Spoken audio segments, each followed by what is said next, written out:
오늘은 재정의 기적이 올 때 어떤 신호가, 어떤 징조가 있는지 알아보려 합니다. 왜 열심히 11조 드리는데도 통장 잔고는 늘 바닥입니까? 왜 새벽 기도 나가고 헌신하는데도 빚은 줄어들지 않습니까? 왜 다른 사람들은 축복받는 것처럼 보이는데 나만 뒤처진 것 같습니까? 왜 하나님께 순종하면 할수록 재정 상황은 더 어려워지는 것처럼 느껴집니까? 혹시 여러분, 이런 질문들로 밤잠을 설친 적 있으신가요? 어제도 그제도 지난주에도 이런 생각에 가슴이 답답했던 적 있으신가요? 저는 15년 목회하면서 수없이 많은 성도들의 이런 절규를 들었습니다. 눈물로 호소하는 그분들의 모습을 지금도 생생히 기억합니다. 카드값 독촉 전화를 받으며 떨리는 목소리로 상담실에 오셨던 집사님. 자녀 학원비를 마련하지 못해 밤새 울었다는 권사님. 사업 실패 후 모든 것을 잃고 하나님을 원망했다고 고백하던 청년. 그런데 여러분, 제가 오늘 가장 역설적인 진리를 말씀드리겠습니다. 재정의 기적이 오기 직전, 당신의 통장은 더 비어 있을 수 있습니다. 하나님의 가장 큰 축복은 가장 깊은 절망의 순간에 준비됩니다. 이게 무슨 말이냐고요? 세상의 논리로는 절대 이해할 수 없는 하나님의 역사입니다. 우리는 풍요로움 속에서 축복을 기대합니다. 그런데 하나님은 텅 빈 광야에서 만나를 내리셨습니다. 우리는 안정된 직장에서 평안을 찾습니다. 그런데 하나님은 모든 것을 잃은 욥을 회복시키셨습니다. 우리는 가득 찬 창고에서 감사합니다. 그런데 하나님은 과부의 마지막 밀가루 한 줌으로 기적을 일으키셨습니다. 여러분, 이것이 바로 하나님의 방식입니다. 인간의 계산법과는 완전히 다른 하나님의 수학입니다. 제로에서 무한대를 창조하시는 하나님의 능력입니다. 그래서 오늘 저는 여러분께 담대히 선포합니다.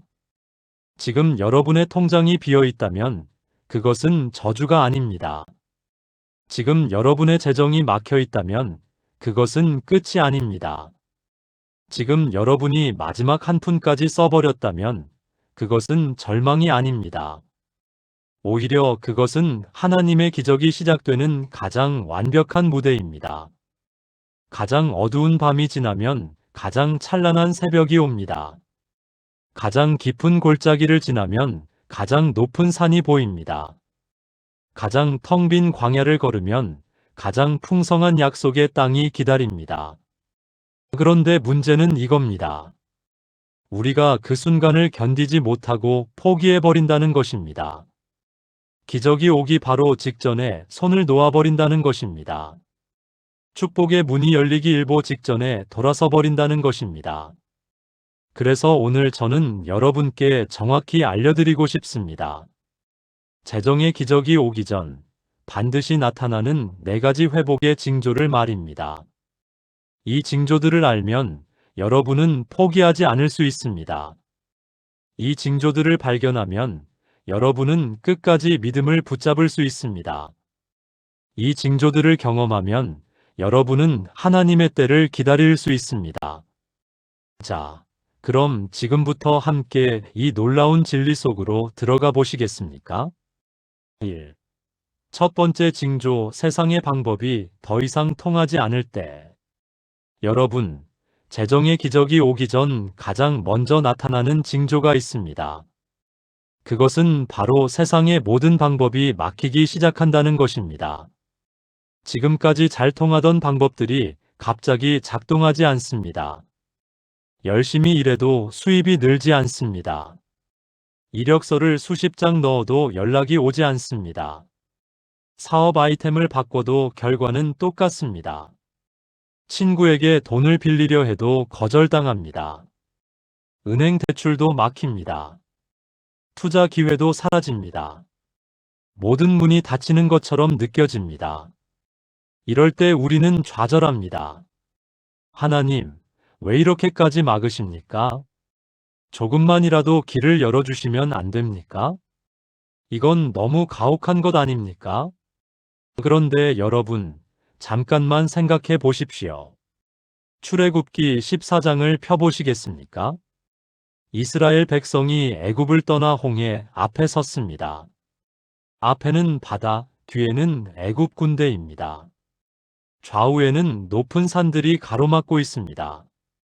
인간적으로 생각할 수 있는 모든 방법이 막혔습니다. 우회할 길도 없습니다. 도망갈 곳도 없습니다. 싸워서 이길 수도 없습니다. 완전히 막다른 골목입니다. 바로 이때 모세가 외칩니다.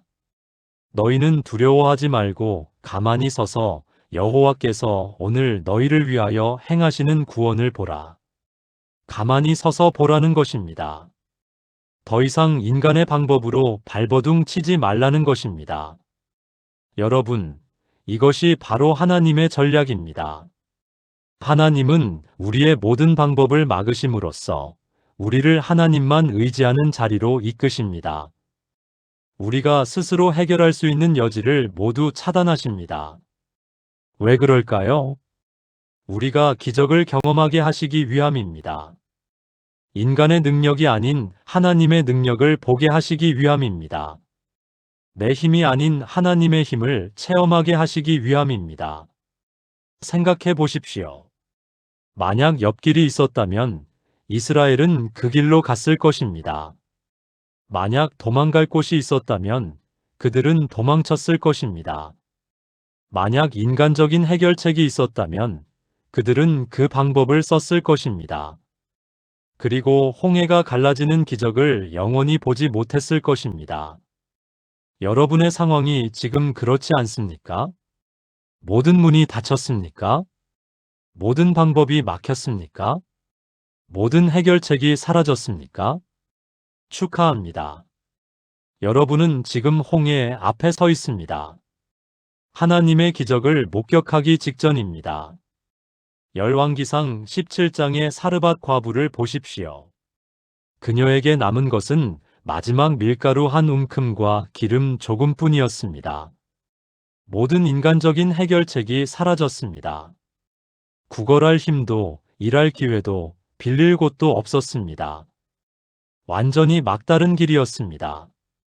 바로 그때 엘리야가 찾아옵니다. 그리고 요구합니다. 먼저 나를 위해 떡을 만들어 달라. 상식적으로 말이 안 됩니다. 자기도 곧 죽을 판인데 남을 먼저 먹이라니요. 그런데 그녀는 순종합니다. 인간의 방법을 완전히 내려놓습니다. 그리고 하나님의 방법을 선택합니다. 그 결과가 무엇입니까? 통의 가루가 떨어지지 않고 병의 기름이 마르지 않는 기적입니다. 3년 6개월 동안 계속되는 초자연적 공급입니다. 여러분, 지금 여러분의 모든 방법이 막혔다면 바로 이 순간입니다. 하나님이 개입하실 완벽한 타이밍입니다. 더 이상 내 힘으로 안 된다는 것을 인정하십시오. 더 이상 내 방법으로 해결할 수 없다는 것을 받아들이십시오. 이것이 첫 번째 회복의 징조입니다. 세상의 방법이 통하지 않을 때 하나님의 방법이 시작됩니다. 하나님 아버지, 지금 모든 길이 막힌 것처럼 보이는 우리를 불쌍히 여겨주옵소서. 이것이 저주가 아니라 축복의 시작임을 깨닫게 하옵소서. 인간의 방법을 내려놓고 하나님의 방법을 선택하는 믿음을 주옵소서. 홍해 앞에 선 이스라엘처럼 우리도 가만히 서서 하나님의 구원을 보게 하옵소서. 예수님의 이름으로 기도드립니다. 아멘. 여러분, 낙심하지 마십시오. 막힌 것이 아니라 준비되고 있는 것입니다. 두 번째 징조, 예상치 못한 곳에서 작은 은혜가 시작될 때. 여러분, 두 번째 회복의 징조는 이것입니다. 전혀 예상하지 못했던 곳에서 작은 은혜가 흘러들어오기 시작합니다. 아주 작습니다. 눈에 띄지도 않을 만큼 미미합니다. 하지만 분명히 하나님의 손길입니다. 오래 연락 없던 친구가 갑자기 밥을 사줍니다. 길에서 우연히 만난 지인이 교통비를 쥐어줍니다. 장을 보러 갔는데 예상보다 물건값이 싸게 나옵니다. 계산을 잘못해서 돈이 조금 남습니다. 누군가 익명으로 소액을 송금해 줍니다.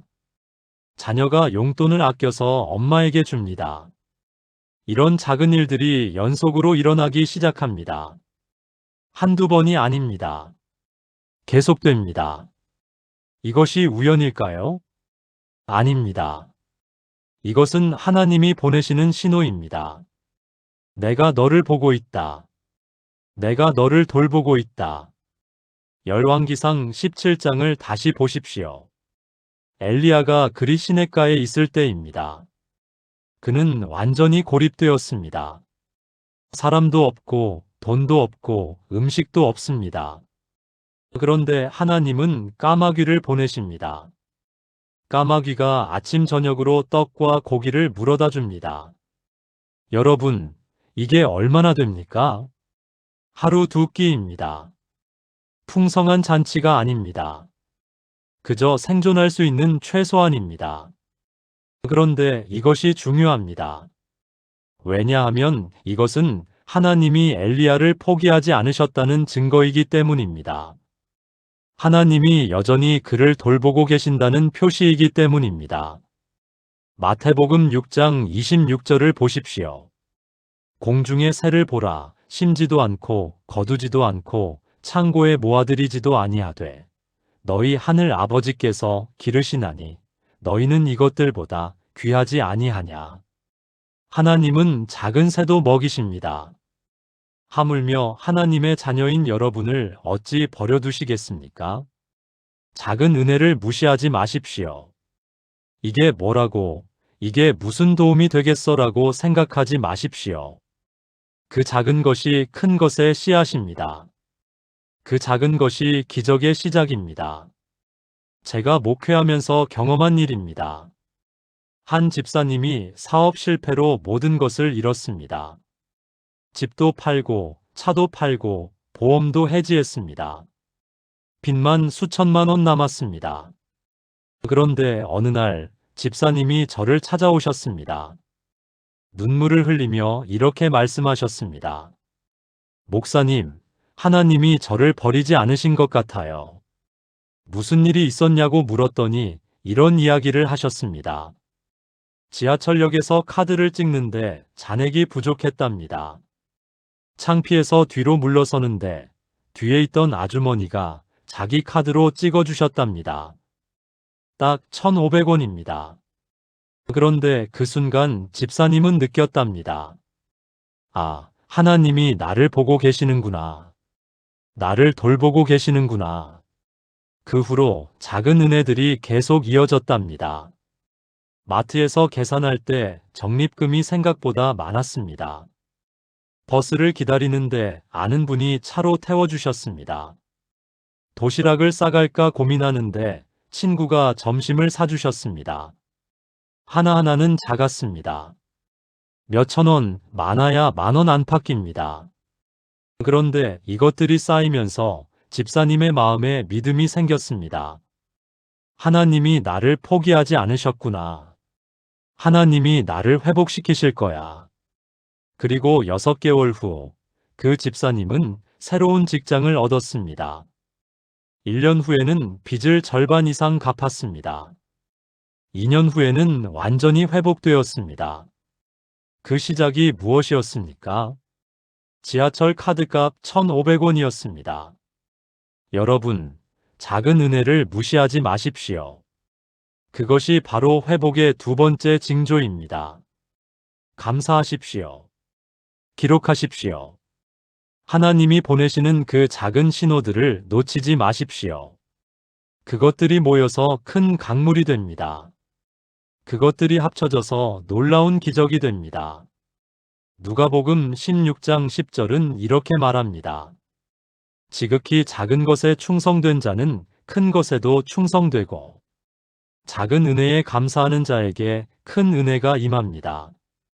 작은 축복을 알아보는 자에게 큰 축복이 찾아옵니다. 지금 여러분의 삶에 작은 은혜가 흐르기 시작했습니까?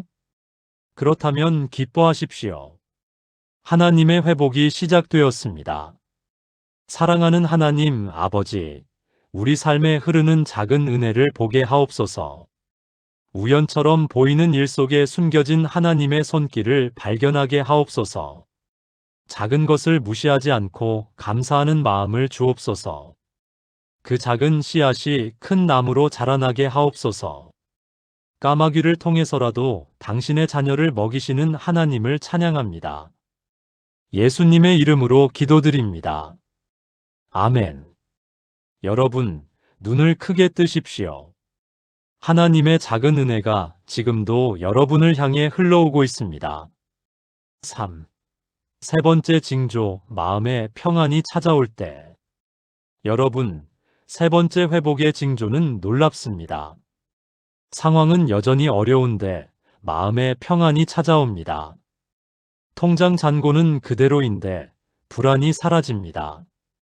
빚은 그대로인데 두려움이 물러갑니다. 이것이 어떻게 가능합니까? 이것은 인간의 마음이 만들어낼 수 있는 감정이 아닙니다. 이것은 성령님이 주시는 초자연적 평안입니다. 빌립보서 4장 7절을 보십시오. 그리하면 모든 지각에 뛰어난 하나님의 평강이 그리스도 예수 안에서 너희 마음과 생각을 지키시리라. 모든 지각에 뛰어난 평강이라고 했습니다. 이성으로 설명할 수 없는 평안입니다. 상황으로 이해할 수 없는 평안입니다. 그런데 이 평안이 마음과 생각을 지킨다고 했습니다. 여러분, 이것이 무엇을 의미합니까? 재정의 기적이 오기 전 하나님은 먼저 우리의 마음을 회복시키십니다. 외적 상황이 변하기 전에 내적 세계를 먼저 정리하십니다. 통장에 돈이 채워지기 전에 마음의 평안을 채우십니다. 왜 그럴까요? 진짜 회복은 외부가 아니라 내부에서 시작되기 때문입니다. 돈이 생겨도 마음이 불안하면 진정한 회복이 아닙니다. 빚을 갚아도 두려움이 남아있으면 완전한 회복이 아닙니다. 사도행전 27장을 보십시오. 바울이 죄수의 몸으로 배를 타고 로마로 가던 중입니다. 유라굴로라는 광풍을 만납니다. 배는 파선 직전입니다. 276명의 생명이 위태롭습니다. 밧줄을 끊고 짐을 버리고 식량까지 바다에 던집니다. 14일 동안 햇빛도 별도 보지 못합니다.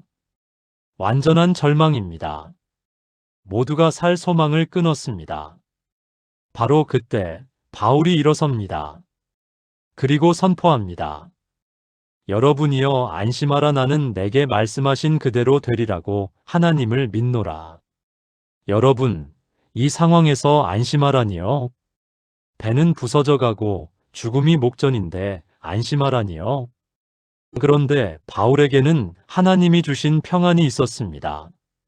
상황을 초월하는 평안이었습니다. 그리고 그 평안이 276명 전원을 살렸습니다. 제가 상담했던 한 권사님의 이야기입니다. 남편 사업 실패로 5억의 빚을 졌습니다. 집은 경매로 넘어갔습니다. 전세로 이사를 가야 했습니다. 아이들 학원도 다 끊어야 했습니다. 권사님은 매일 울었습니다. 밤마다 불안에 떨었습니다. 성경을 읽어도 위로가 되지 않았습니다. 기도해도 응답이 없는 것 같았습니다. 그런데 어느 날 새벽 기도를 드리는데 갑자기 마음에 평안이 왔답니다. 아무 이유 없이 그냥 평안이 왔답니다. 상황은 하나도 안 변했습니다. 빚은 그대로, 경매는 진행 중, 이사는 확정. 그런데 두려움이 사라졌답니다. 불안이 물러갔답니다. 대신 이런 확신이 왔답니다. 하나님이 나를 버리지 않으셨구나. 하나님이 나를 회복시키실 거야.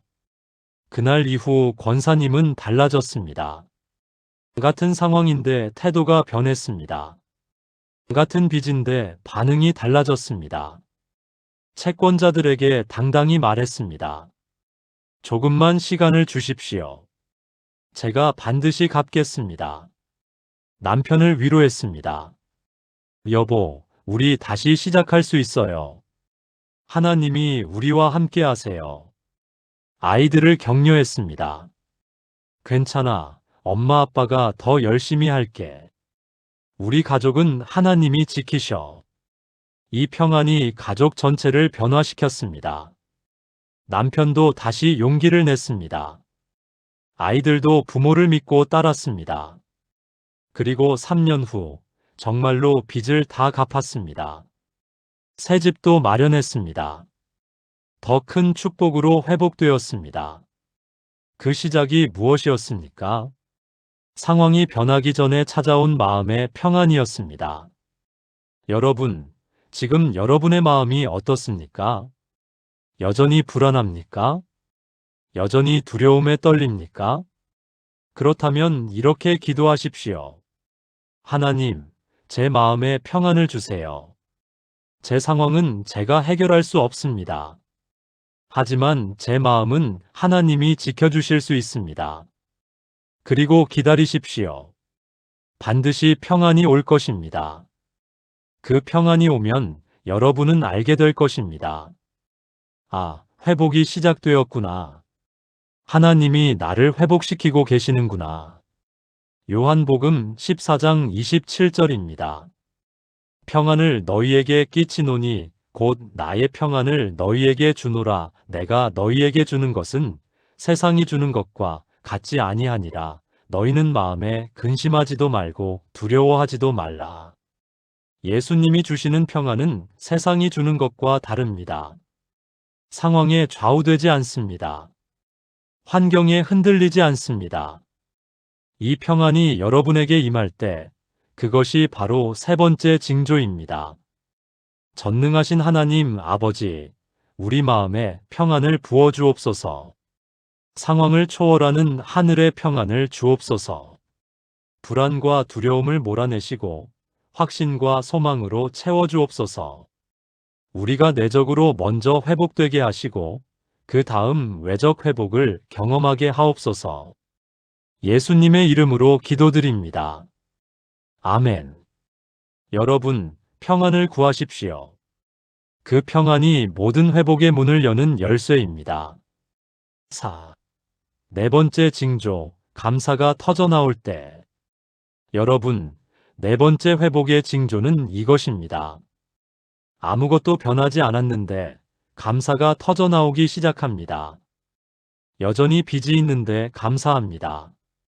여전히 어려운데 찬양이 나옵니다. 여전히 부족한데 기쁨이 넘칩니다.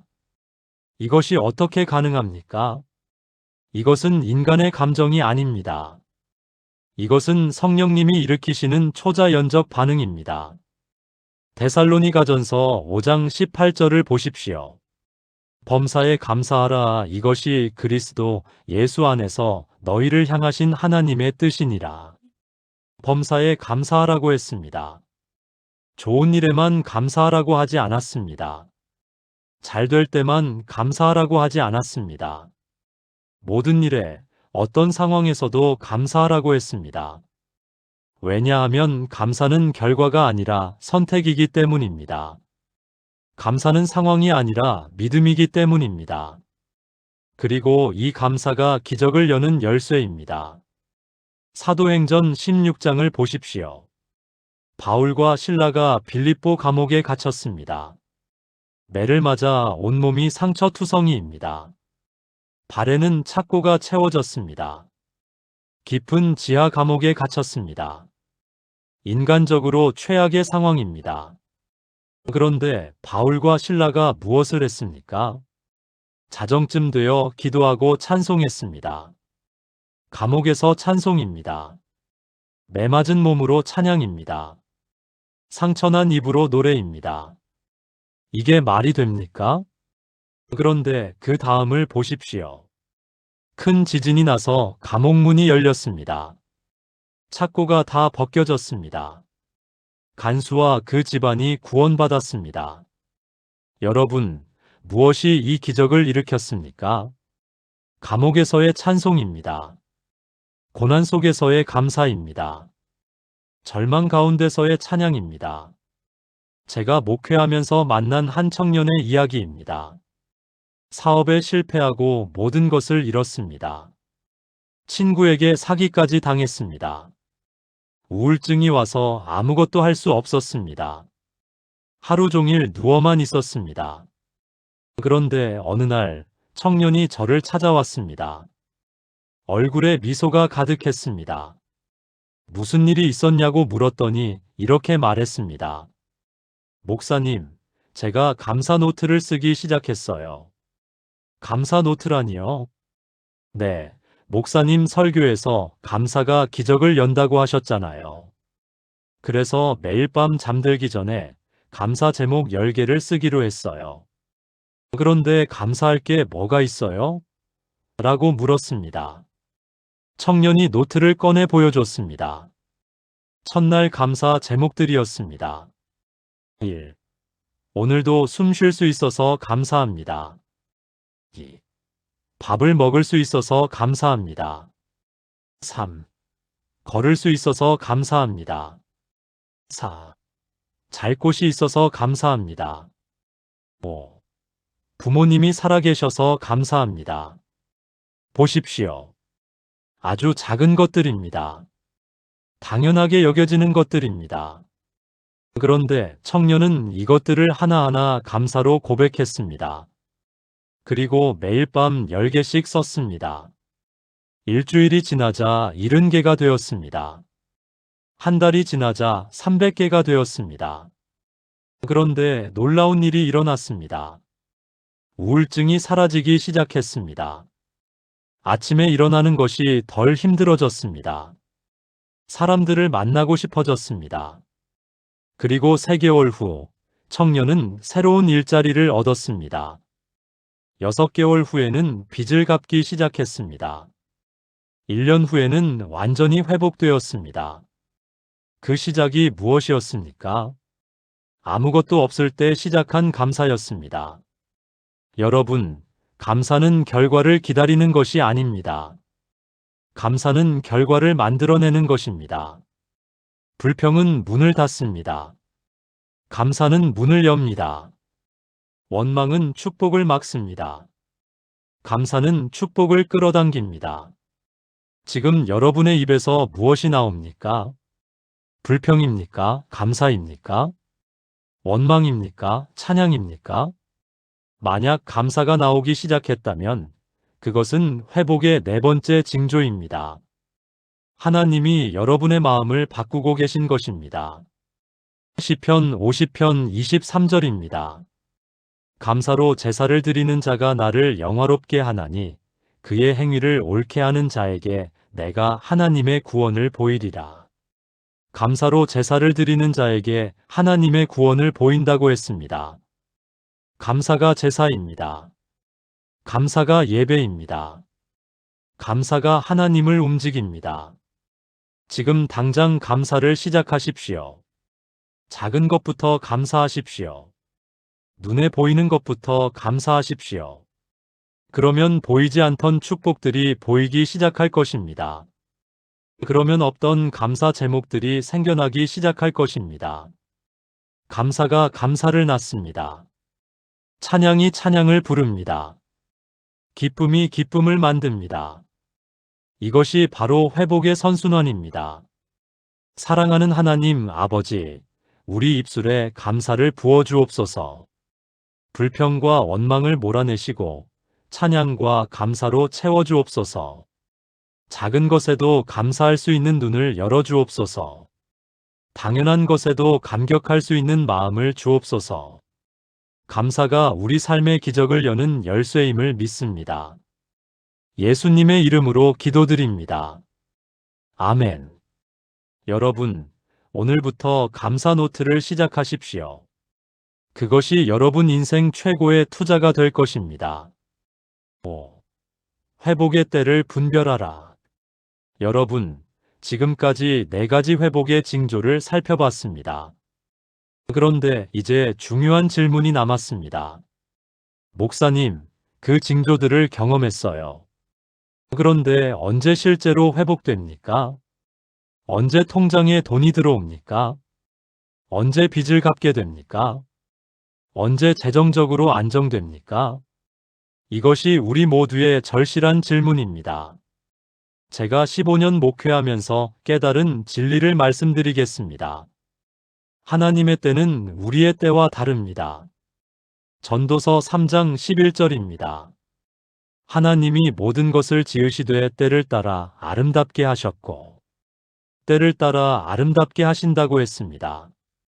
하나님께는 정확한 시간표가 있습니다. 너무 빠르지도 너무 늦지도 않은 완벽한 때가 있습니다. 창세기 21장을 보십시오. 아브라함과 사라에게 이삭이 태어납니다. 하나님이 아들을 주시겠다고 약속하신 때가 언제입니까? 아브라함이 75세 때입니다. 그런데 이삭이 태어난 때가 언제입니까? 아브라함이 100세 때입니다. 25년이 걸렸습니다.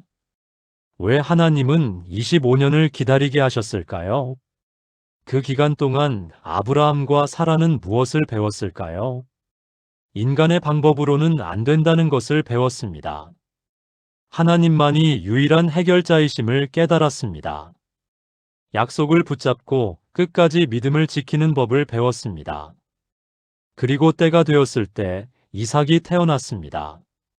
생리가 끊어진 사라에게서 아이가 태어났습니다. 완전히 불가능한 상황에서 기적이 일어났습니다. 여러분, 하나님은 왜 이렇게 하실까요? 왜 우리를 이렇게 오래 기다리게 하실까요? 첫째, 우리의 믿음을 순수하게 만들기 위함입니다. 빨리 응답받으려는 조급함을 제거하시기 위함입니다. 둘째, 우리가 온전히 하나님만 의지하게 하기 위함입니다. 다른 대안을 모두 제거하시고 오직 하나님만 바라보게 하기 위함입니다. 셋째, 더 큰 축복을 준비하시기 위함입니다. 우리가 요청한 것보다 훨씬 더 크고 좋은 것을 주시기 위함입니다. 제가 상담했던 한 장로님의 이야기입니다. 사업이 어려워서 3년간 기도했답니다. 매일 새벽 기도에 나갔습니다. 금식 기도도 여러 번 했습니다. 그런데 상황은 나아지지 않았습니다. 오히려 더 어려워지는 것 같았습니다. 장로님은 낙심했습니다. 하나님, 왜 응답하지 않으십니까? 제가 뭘 잘못했습니까? 그런데 3년이 지난 어느 날, 갑자기 일이 풀리기 시작했답니다. 생각지도 못한 곳에서 거래처가 생겼습니다. 오래된 거래처에서 큰 주문이 들어왔습니다. 밀린 대금들이 한꺼번에 입금되었습니다. 6개월 만에 완전히 회복되었습니다. 그런데 더 놀라운 것은 그 다음이었습니다. 회복된 후 3년 동안 사업이 폭발적으로 성장했습니다. 이전보다 10배 이상 커졌습니다. 장로님은 그제야 깨달았답니다. 아, 하나님께서 3년 동안 나를 훈련시키셨구나. 더 큰 그릇을 만드셨구나. 만약 처음 기도했을 때 바로 응답받았다면 작은 회복에 만족했을 것입니다. 그런데 3년을 기다리게 하심으로써 하나님은 그를 완전히 새롭게 만드셨습니다. 그리고 상상할 수 없는 큰 축복을 주셨습니다. 여러분, 하나님의 지연은 하나님의 거절이 아닙니다. 하나님의 침묵은 하나님의 외면이 아닙니다. 하나님은 지금도 일하고 계십니다. 보이지 않는 곳에서 준비하고 계십니다. 때가 되면 반드시 나타나십니다. 하박국 2장 3절입니다. 이 묵시는 정한 때가 있나니 그 종말을 향하여 급히 가나니 거짓되지 아니하리라. 비록 더딜지라도 기다리라. 지체되지 않고 반드시 응하리라. 정한 때가 있습니다. 반드시 응합니다. 지체되지 않습니다. 여러분이 할 일은 무엇입니까? 기다리는 것입니다. 믿음으로 기다리는 것입니다. 포기하지 않고 기다리는 것입니다. 그리고 그 기다림의 시간을 낭비하지 마십시오. 그 시간 동안 4가지 징조를 확인하십시오. 세상의 방법이 막혔습니까? 체크하십시오. 작은 은혜가 흐르기 시작했습니까? 기록하십시오. 마음에 평안이 왔습니까? 누리십시오. 감사가 터져 나옵니까? 표현하십시오. 이 4가지가 다 갖춰지면 때가 가까워진 것입니다. 하나님의 회복이 임박한 것입니다. 절대 포기하지 마십시오. 조금만 더 견디십시오. 끝까지 믿음을 붙잡으십시오. 갈라디아서 6장 9절입니다. 우리가 선을 행하되 낙심하지 말지니 포기하지 아니하면 때가 이름에 거두리라. 때가 이르면 반드시 거둡니다.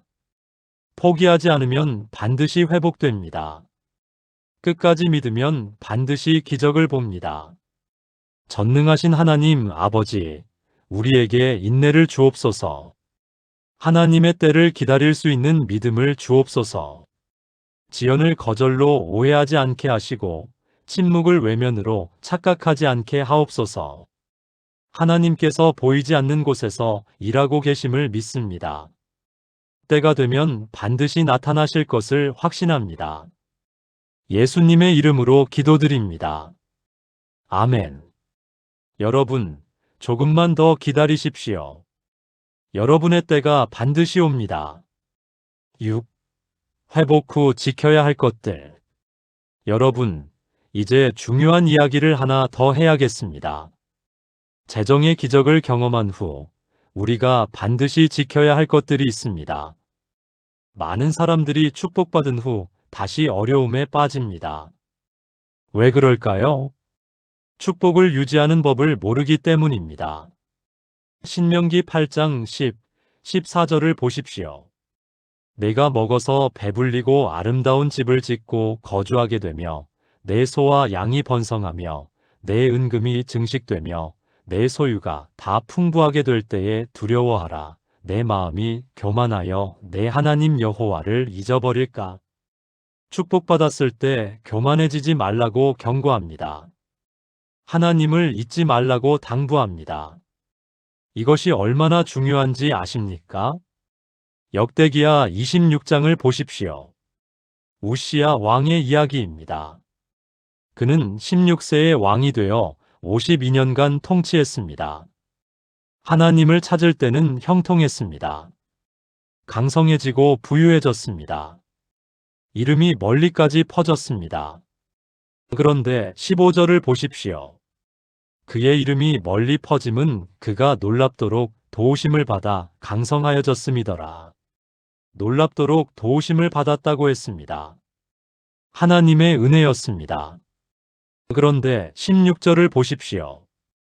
그가 강성하여짐에 그의 마음이 교만하여 악을 행하여 강성해지자 교만해졌습니다. 결국 나병에 걸려 죽을 때까지 격리되어 살았습니다.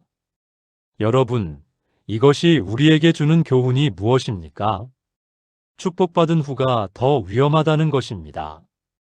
어려울 때는 하나님을 찾습니다.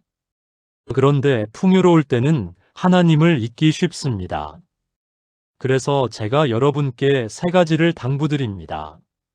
첫째, 11조와 헌금을 더욱 성실히 드리십시오. 레위기 27장 30절입니다. 땅의 11조 곧 땅의 곡식이나 나무의 열매는 그 11조는 여호와의 것이니 여호와께 선물이라. 11조는 우리 것이 아니라 하나님의 것입니다. 어려울 때 드렸다면 풍요로울 때는 더욱 기쁘게 드려야 합니다. 제가 아는 한 사업가는 이렇게 고백했습니다. 목사님, 제가 어려울 때는 11조를 아깝게 여기며 드렸어요. 그런데 회복된 후에는 11조가 감사해서 드려요. 이것이 올바른 태도입니다. 둘째, 가난한 이웃을 돌아보십시오. 잠언 19장 17절입니다. 가난한 자를 불쌍히 여기는 것은 여호와께 꾸어드리는 것이니 그의 선행을 그에게 갚아주시리라. 가난한 자를 돕는 것은 하나님께 꾸어드리는 것입니다. 하나님이 갚아주십니다. 제가 상담했던 한 집사님은 회복된 후 이렇게 했답니다. 매달 수입의 10%를 어려운 이웃을 위해 따로 모았습니다. 그리고 몰래 도움이 필요한 사람들에게 전달했습니다. 그랬더니 사업이 더욱 형통해졌답니다. 축복이 축복을 낳았습니다. 셋째, 겸손을 잃지 마십시오. 야고보서 4장 6절입니다. 하나님은 교만한 자를 물리치시고 겸손한 자에게 은혜를 주시느니라. 교만은 축복을 막습니다. 겸손은 은혜를 끌어당깁니다. 회복되었다고 해서 자랑하지 마십시오. 내가 잘해서 이렇게 되었다고 말하지 마십시오. 모든 것이 하나님의 은혜임을 고백하십시오. 사도행전 20장 35절입니다. 범사에 여러분에게 모본을 보여준 바와 같이 수고하여 약한 사람들을 돕고 또 주 예수께서 친히 말씀하신 바 주는 것이 받는 것보다 복이 있다 하심을 기억하여야 할지니라.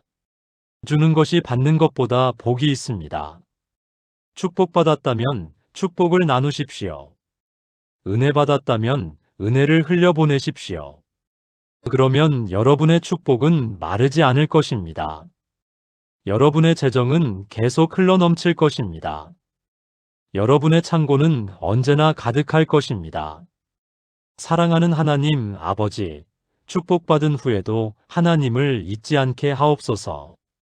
교만하지 않고 겸손하게 하옵소서. 받은 축복을 감사히 여기고 나눔으로 흘려보내게 하옵소서. 우리의 축복이 다른 사람에게 축복이 되게 하옵소서. 예수님의 이름으로 기도드립니다. 아멘. 여러분, 축복은 독점하는 것이 아니라 나누는 것입니다. 7. 지금 바로 시작하십시오. 여러분, 이제 마지막 말씀을 드리겠습니다. 오늘 이 말씀을 들은 것은 우연이 아닙니다. 하나님께서 여러분을 이 자리로 인도하신 것입니다. 지금이 바로 여러분의 회복이 시작되는 순간입니다. 오늘이 바로 기적의 첫걸음을 내딛는 날입니다. 히브리서 3장 15절입니다. 오늘 너희가 그의 음성을 듣거든 격노하심을 일으킬 때와 같이 너희 마음을 완고하게 하지 말라. 오늘이라고 했습니다. 내일이 아닙니다. 다음 주가 아닙니다. 나중이 아닙니다. 오늘입니다. 바로 지금입니다. 고린도후서 6장 2절입니다. 보라 지금은 은혜 받을 만한 때요 보라 지금은 구원의 날이로다. 지금은 은혜 받을 만한 때입니다. 지금은 회복의 때입니다. 지금은 기적의 때입니다. 그렇다면 지금 무엇을 해야 합니까? 첫째, 결단하십시오. 나는 반드시 회복될 것이다. 하나님이 나를 회복시키실 것이다. 이것을 선포하십시오. 입으로 고백하십시오. 믿음으로 선언하십시오. 로마서 10장 10절입니다. 사람이 마음으로 믿어 의에 이르고 입으로 시인하여 구원에 이르느니라. 마음으로 믿고 입으로 시인하라고 했습니다. 여러분의 회복을 선포하십시오. 둘째, 4가지 징조를 점검하십시오. 세상의 방법이 막혔습니까? 작은 은혜가 흐르기 시작했습니까? 마음에 평안이 왔습니까? 감사가 터져나옵니까? 이것들을 확인하고 체크하십시오. 한 가지라도 있다면 회복이 시작된 것입니다. 셋째, 순종을 실천하십시오. 하나님이 여러분에게 말씀하시는 것이 있습니까? 11조를 드리라고 하십니까? 누군가를 용서하라고 하십니까? 어떤 습관을 끊으라고 하십니까? 그렇다면 지체하지 마십시오.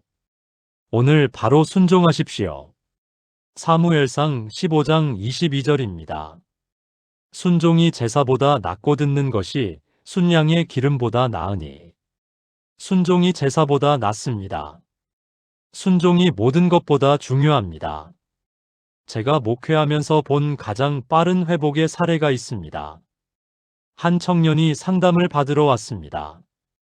빚 때문에 고민이 많았습니다. 제가 물었습니다. 11조 드리고 있습니까? 청년이 고개를 숙였습니다. 아니요. 빚 갚기도 바쁜데 어떻게 11조를 드려요? 제가 말했습니다. 그게 바로 문제입니다. 하나님의 것을 하나님께 드리지 않으면서 하나님의 축복을 기대할 수는 없습니다. 청년이 결단했습니다. 알겠습니다. 이번 달부터 11조를 드리겠습니다. 그리고 정말로 다음 주부터 11조를 드리기 시작했습니다. 2주 후 청년이 기쁜 얼굴로 찾아왔습니다. 목사님, 회사에서 갑자기 성과급이 나왔어요. 11조 드린 금액의 10배예요. 한 달 후 또 찾아왔습니다. 친척이 빚을 대신 갚아준다고 해요. 믿을 수가 없어요. 3개월 후 완전히 달라진 모습으로 왔습니다. 목사님, 제가 승진했어요. 그리고 빚을 다 갚았어요. 무엇이 이 기적을 일으켰습니까? 순종입니다. 하나님의 말씀에 즉시 순종한 것입니다. 여러분, 순종을 미루지 마십시오. 내일로 미루지 마십시오. 지금 바로 순종하십시오. 넷째, 감사를 시작하십시오. 오늘 밤부터 감사 노트를 쓰십시오. 하루에 10개씩만 쓰십시오. 아주 작은 것도 괜찮습니다. 숨 쉴 수 있어서 감사합니다. 밥 먹을 수 있어서 감사합니다. 가족이 있어서 감사합니다. 이렇게 시작하십시오. 그러면 감사 제목이 점점 늘어날 것입니다. 그러면 여러분의 마음이 변할 것입니다. 그러면 여러분의 상황이 바뀔 것입니다. 5째, 기도하십시오. 매일 아침 일어나자마자 기도하십시오. 여러분의 재정 회복을 위해 기도하십시오. 야고보서 4장 2절입니다. 너희가 얻지 못함은 구하지 아니하기 때문이요. 구하지 않기 때문에 얻지 못한다고 했습니다. 구하십시오. 담대히 구하십시오. 끈질기게 구하십시오. 하나님은 구하는 자에게 주십니다. 찾는 자가 찾습니다. 두드리는 자에게 열립니다. 여러분, 재정의 기적은 멀리 있지 않습니다. 여러분의 결단 하나, 순종 하나면 시작됩니다. 더 이상 지체하지 마십시오. 더 이상 미루지 마십시오. 오늘이 바로 그날입니다. 지금이 바로 그 순간입니다. 일어나십시오. 결단하십시오. 순종하십시오. 그러면 여러분은 반드시 회복될 것입니다. 반드시 축복받을 것입니다. 반드시 기적을 경험할 것입니다. 전능하신 하나님 아버지, 오늘 이 말씀을 듣는 모든 분들이 결단하게 하옵소서. 순종의 첫걸음을 내딛게 하옵소서.